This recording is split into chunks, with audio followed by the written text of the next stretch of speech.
Le soleil n'était pas encore levé quand Amina sortit de la petite cabane qu'elle partageait avec sa mère malade et sa petite sœur, Mariam. Le sol était encore humide de la pluie de la veille.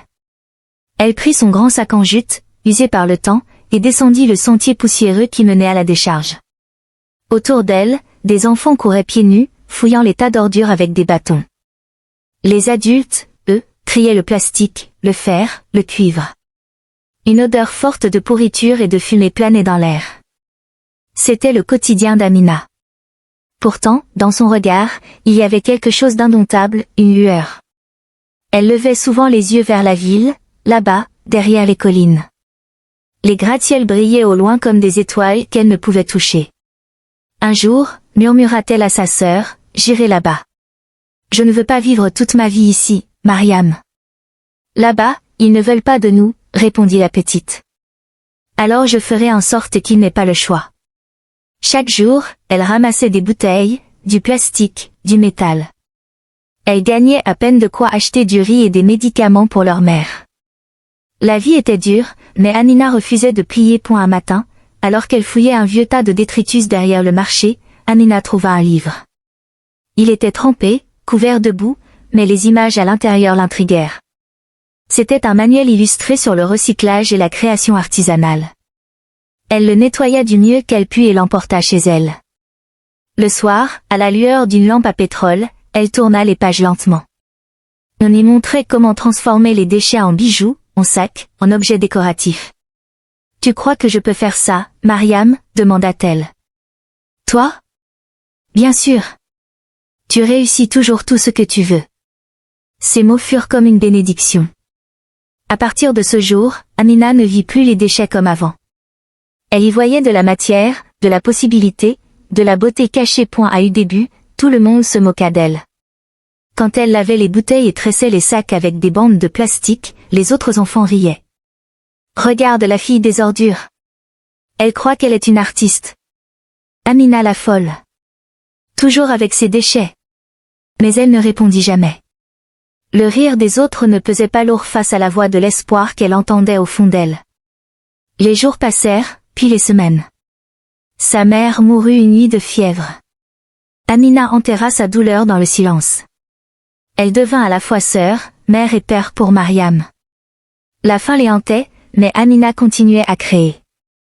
Ses mains tremblaient de fatigue, ses yeux brûlaient de larmes, mais elle persistait. Un après-midi, sur le bord de la route, Amina exposait ses créations sur une vieille couverture, collier fait de capsules, sac tressé, lampe en bouteille. Les passants jetaient à peine un regard. Soudain, une voiture s'arrêta. Une femme en descendit, élégante mais simple, un carnet à la main. Elle observa longtemps les objets d'Amina avant de parler. « C'est toi qui as fait ça ? » ?»« Oui, madame. »« Avec des déchets ? » ?»« Non, pas des déchets. Ce sont des trésors. » Cette femme s'appelait Madame Diop, responsable d'une ONG de recyclage et d'insertion sociale. Touchée par le talent d'Amina, elle acheta plusieurs créations et lui proposa de venir à un atelier en ville. Amina hésita. Elle n'avait jamais quitté la décharge. Mais Mariam la regarda avec des yeux pleins de confiance. « Vas-y, grande sœur. C'est peut-être ton destin. » À l'atelier, Amina découvrit un monde nouveau, des machines, des couleurs, des gens qui croyaient en l'art et en l'environnement. Elle apprit vite. Très vite.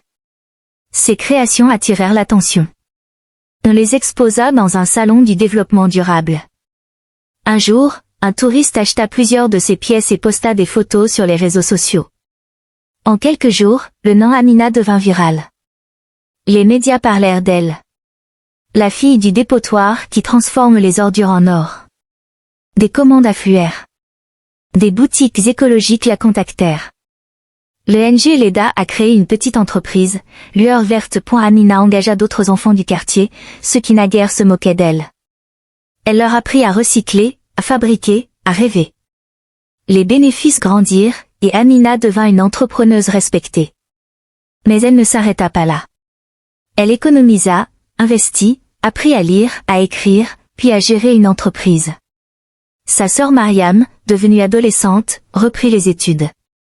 Ensemble, elles bâtirent un empire vert, ateliers, boutiques, programmes sociaux. Des années plus tard, Amina revint là où tout avait commencé. Mais la décharge n'existait plus.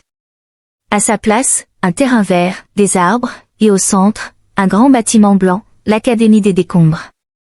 Devant la foule, Amina prit la parole. C'est ici que j'ai appris la valeur de ce que les autres rejettent. Ce lieu m'a vu pleurer, tomber, me relever. Aujourd'hui, je veux qu'ils voient d'autres enfants se relever à leur tour. On ne choisit pas où l'on est, mais on choisit de ne pas rester là où la vie nous a laissés. Les applaudissements éclatèrent. Mariam, en larmes, l'enlaça. Et ce jour-là, Amina comprit que la richesse n'était pas seulement dans l'argent ou la gloire, mais dans la capacité de transformer la boue en lumière. Et d'offrir cette lumière à ceux qui marchent encore dans l'ombre.